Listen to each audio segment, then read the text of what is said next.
Hello and welcome back to Vet Talks. Today I want to talk about a very touchy subject, and that is PTSD. First of all, I do have PTSD. It wasn't something I was always accepting of. I was always under the impression that if you had problems during your deployments and you sought help, it was going to ruin your career. And a lot of people say that's not true, but I still believe that it is a belief that most soldiers deal with, because they're not going to let you deploy. The moment you identify yourself as having problems with deploying, they're not going to put you out there anymore.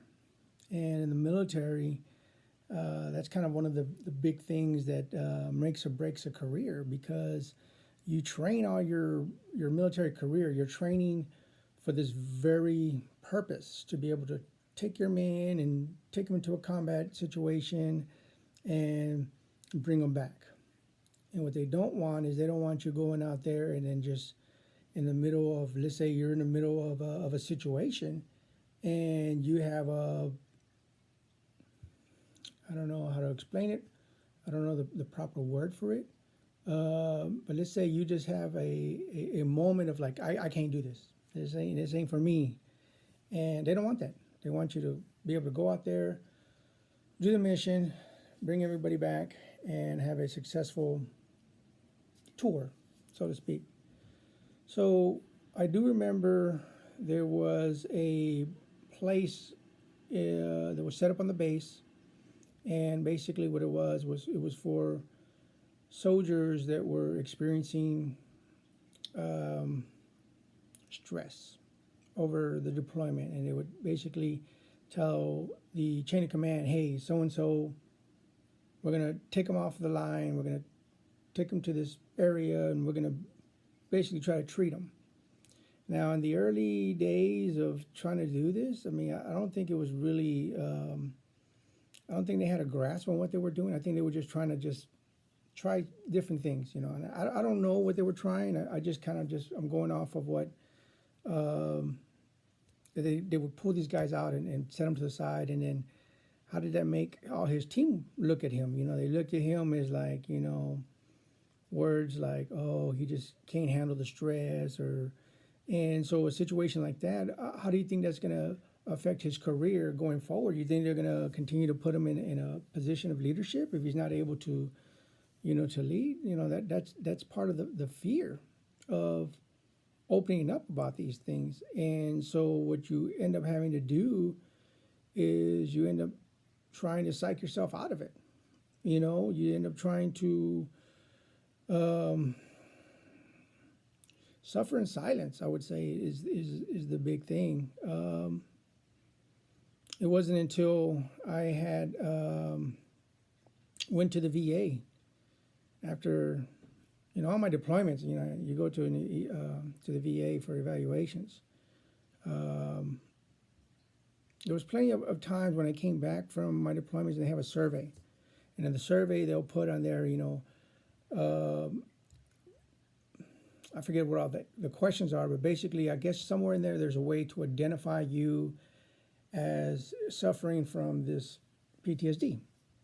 And I remember always trying to like, oh, I'm not going to red flag myself. I'm going to just, tell them what they want to hear and just, deal with it. And because of that, one of my coping mechanisms was alcohol. I turned a lot to alcohol. I became a very bad. I had a drinking problem.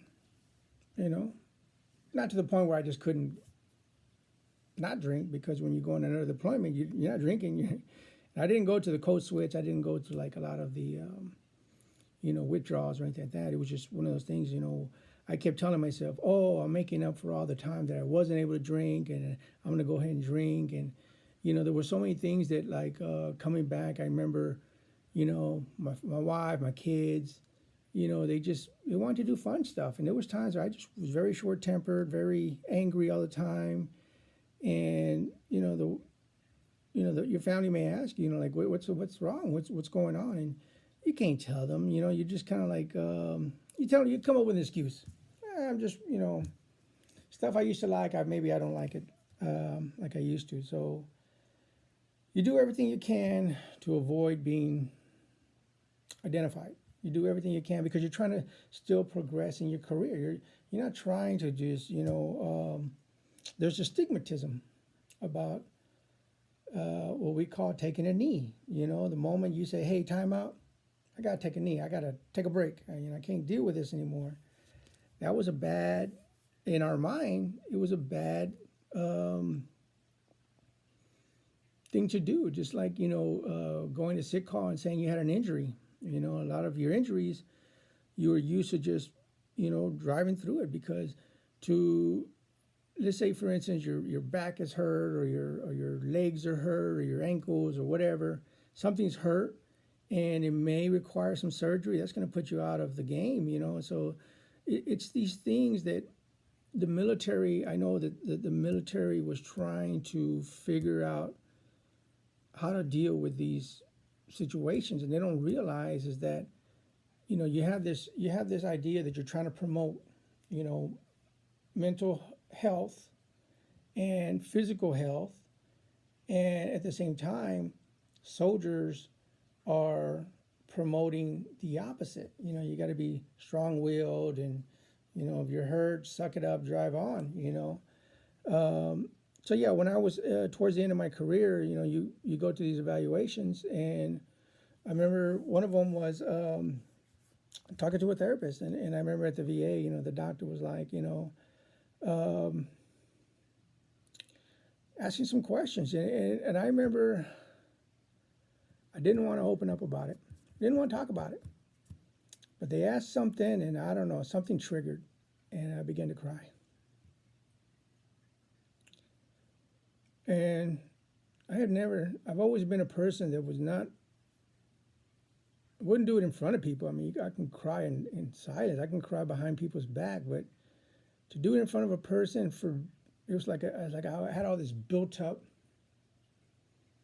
stress or built up memories or built up stuff that I'd always just hid. And it was hard when I opened up, and right away they were like, "Oh, you need to go see a therapist. You need to go see somebody." So okay, I went back to my unit. The unit I was in at this time, it wasn't a deploying unit. I was in a training unit where basically we train up reserves, National Guards. I'm in a training center, so we basically were training them up to go to deploy. So it was kind of one of the situations where I felt that okay, I can take this moment and see what's going on, because I knew I had something, but I just didn't know.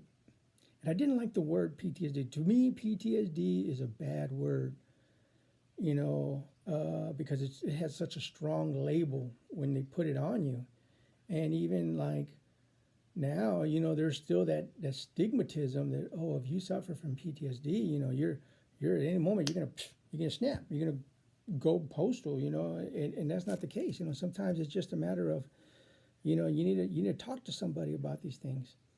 And so over the course of a year, that's how long I was talking to my therapist, I would always talk about simple things like, you know what, it's, I got some anger issues, I got some, I don't like it, I get a little road rage every now and then, but that's common. I try to justify everything by just saying, you know what, this is normal, nothing big, nothing to worry about.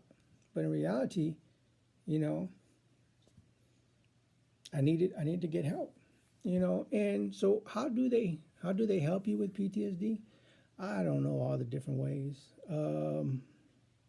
but there are different, they can put you on some medication, or they can put you, basically, I found it talking about symptoms, I guess, that did help a little bit, not too much.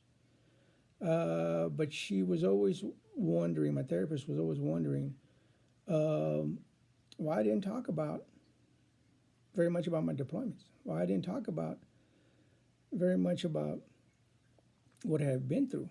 And a lot of it is because you don't want to open those doors. There's some painful memories. And so, as veterans, we tend to suffer in silence, and we don't trust anybody. Um, it's hard. I'm not fully there. No way am I fully there. That year of therapy, it did all right. Didn't I don't feel like it. There was no lasting benefits out of it. Because even to this day, even though I retired, the VA checks up on you again. They want to do hey, how are things going? And I wasn't doing. I mean, I thought I was doing okay, but they can see through a lot of stuff. They can see through a lot of your. I don't know. You're trying to put on your good face, and they ask you some questions, and they try to dissect what your answers are to determine how you're doing. And sure enough, they were like, no, you need to still see a therapist. You still need to see somebody. I haven't done it yet. And I'm not saying that because it's not the right thing to do. It's just one of those things, as soldiers, we suffer. Sometimes it helps trying to talk to other veterans, about situations. I find it helps, So if you do have a support team, if you do have other veterans you can talk to, if you have somebody that you can open up to, I'll recommend it. But you have to be careful because sometimes it's not always going to be, they're not going to understand. That's the hard part. If you open up to certain people, they just won't understand. So as I continue to look for what I consider a normal life, and you say, well, what is a normal life? It's because you're never the same. You can never come back and pick up where you left off. There's always going to be a part of you is going to be a little bit different. Some of the things is that you're always anticipating something bad going to happen. You're always road rage is still a big issue with me, as far as like,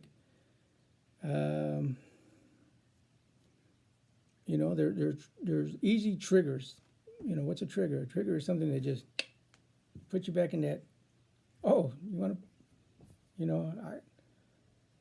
you remember who you were during deployment, and you remember the aggression you were, and it's not hard for you to get back to that aggression.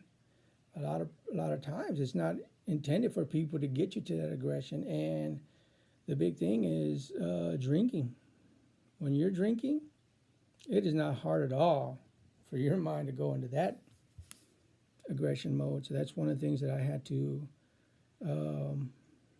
pretty much stop. I had to stop. I know that drinking puts me in a state of mind to where it's easier for me to become angry. And I think that's a lot for a lot of people. There was I don't know if it's a rumor or not, or, was it Mr. Rogers' Neighborhood? Supposedly he was like a Marine sniper or something like that. But you look at the guy doesn't, the guy looked like the nicest guy in the world. And I kind of like the idea of the rumor that you had this guy that's been through all this turmoil, and yet he is able to at least put on a good face and show that, hey, I'm Mr. Welcome to Mr. Rogers' Neighborhood, and you know what? That's a place you want to hang out. You want to hang out with that guy, and that's my goal. My goal is to be able to be around peoples and situations, and then when something comes my way that would normally have just snapped, it just goes by. That's my goal. My goal is to be able to deal with situations like, it doesn't affect you. So with that being said, I encourage all soldiers, all military people that have had situations where you're trying to hide it. I encourage you to, talk to somebody, sometimes you'll be surprised. It doesn't take much. All it takes is just somebody to just listen. They don't have to give you the advice. And sometimes maybe that's the solution, is you tell them, look, I'm going to tell you some stuff, but I don't need your advice on how to deal with it. I just need to vent. I need to let it out. And with that being said, I will talk to y'all later.